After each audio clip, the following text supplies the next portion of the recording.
Hi, I'm Dylan Gowan, and welcome back to another installment of Overkill Reviews, BangerTV's weekly heavy metal review show. Quick personal update, my band Vesperia is opening up for Razor June 8th at Club Absinthe in Hamilton, so if you're in the area, come by and say hello. Also, if you haven't done so already, please subscribe to our YouTube channel and check out our Patreon campaign. This week, we're looking at my version of the opera.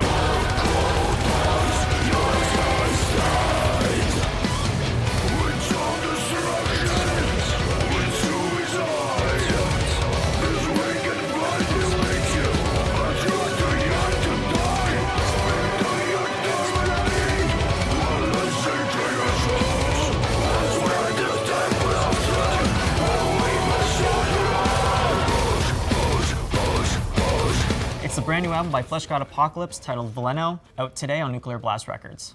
These guys are one of the most unique bands within tech death, kind of adding a little bit of a symphonic element. So if you don't know who they are, I'll tell you a little bit about them. Fleshgod Apocalypse formed in 2007 in Perugia, Italy. With their unique blend of neoclassical music, symphonic elements, and technical death metal, they become one of the more captivating and unique bands within the 2010s. There's also a really important release for the band, since this marks the first time since Oracles that Tommaso is not fronting the band. But Francesco, who is the band's original frontman, who is now the band's drummer, is now going back to his original role as being the band's frontman. Just having a musician who's just amazingly talented at both drumming and guitar playing, and he can growl, it's just a unique breed that's very hard to find these days. We know that the band is very talented, they know they're great songwriters, but with all the kind of shakeup within the lineup and all the big name releases coming out this year, let's see how this album stacks up.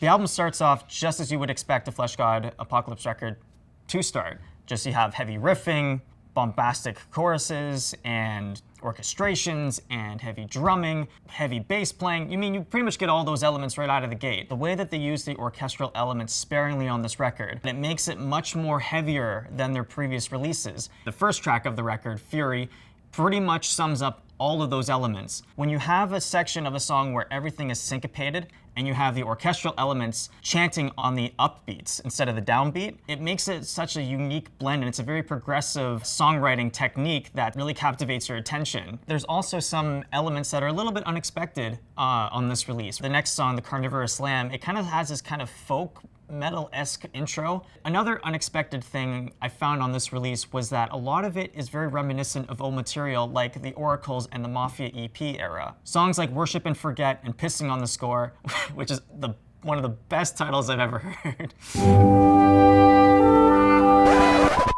Sorry, let me start that again. How you have a lot of these riffs that are almost like B-sides or cuts of those releases, but somehow an updated version of it. Despite evolving over the years, this band have not lost touch with what they're really good at, creating really catchy riffs with just all this craziness that goes on into each of their tracks. One of the great things about this band is their way of telling a story. Sugar is easily one of the biggest highlights on this album. The song delivers with these kind of creepy arpeggio patterns that you find within the piano and the guitar, as the orchestrations kind of slowly creep in, almost like a horror movie. Sugar kind of describes the horrors and the struggles of heroin addiction. Francesco is yelling, push, push, push, push. And it really kind of emphasizes point of this internal struggle that this character is having. It's such a catchy idea that really resonates with you and really demonstrates that they're able to tell a story almost like you're reading a novel, but sonically. Mona Lisa and The Day Will Be Gone are arguably one of the most accessible tracks. These are two songs that are rather unique in their discography, and it demonstrates that the band is always still experimenting with their sound. Veronica's vocal range is absolutely amazing, and it shows within these two tracks. It was also great to kind of hear Veronica's voice outside of the more operatic stuff that we're normally used to hearing. The album closes with Embrace the Oblivion and the title track, Veleno. These two tracks show the band's dynamics, and it's a highlight of everything great about this album. Despite enjoying this album, there's always been one major hurdle that I try and get over every single time I listen to a record of theirs. Palo's unique vocal approach is very difficult for me to get into. I feel like a track like Embrace the Oblivion suits better for his vocals versus a track like Absinthe, where you have great ideas, but then his vocals kind of overshadow those parts. It almost takes you out of the album. But that's just my opinion, though. I mean, if that's like one of the parts that you like about the band, then that's great.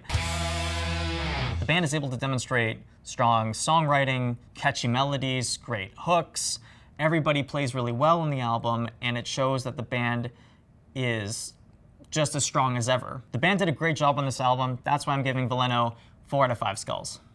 All right, time for the shoutouts. Here's a couple of albums that came out this week. Universal Chaos by Rendezvous Point, which came out on Long Branch Records.